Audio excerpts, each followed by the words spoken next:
સુરતના પોસ્ટ વિસ્તાર વેસુમાં મહાવીર કોલેજ નજીક પ્રેમી યુગલ પર થયેલા જીવલેણ હુમલાને કારણે શહેરને હચમચાવી દીધું છે.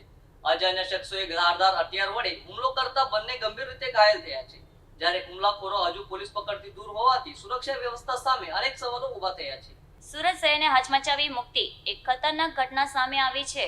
મહાવીર કોલેજ નજીક પોસ્ટ વિસ્તાર તરીકે ઓળખાતા વેસુમાં રાત્રિના સમયે અજાણ્યા શખ્સોએ એક પ્રેમી યુગલ પર ધારદાર છરી વડે હુમલો કર્યો હતો. ઘટના બાદ વિસ્તારમાં અફરાતફરી મચી ગઈ હતી. આ હુમલામાં યુવક અને યુવતી ગંભીર રીતે ઘાયલ થયા છે. આસપાસના લોકોએ તાત્કાલિક તેમને હોસ્પિટલ પહોંચાડ્યા, પરંતુ ત્યાં સુધીમાં રસ્તામાં લોહી છલકાઈ ગયું હતું. ઘટના બાદ સ્થાનિકોમાં ભય અને રોષનો માહોલ છવાઈ ગયો છે. પ્રશ્ન એ ઉઠે છે કે પોસ્ટ વિસ્તારમાં રાત્રે પોલીસ પેટ્રોલિંગ ક્યાં હતી? આખરે કઈ વિફળતાએ આવી બનાવને સરેઆમ અંજામ આપવા દીધો?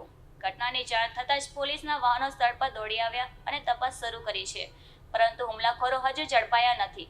વેસુ જેવા વિસ્તારમાં આવી ખુલ્લેઆમ હિંસાથી સમગ્ર શહેર સહમ થઈ ગયું છે. આ ઘટનાએ ફરી એકવાર સુરતની સુરક્ષા વ્યવસ્થા પર ગંભીર સવાલ ઉઠાવ્યા છે. શું પોલીસે હવે આ સજાગ થવાનો સમય આવી ગયો છે?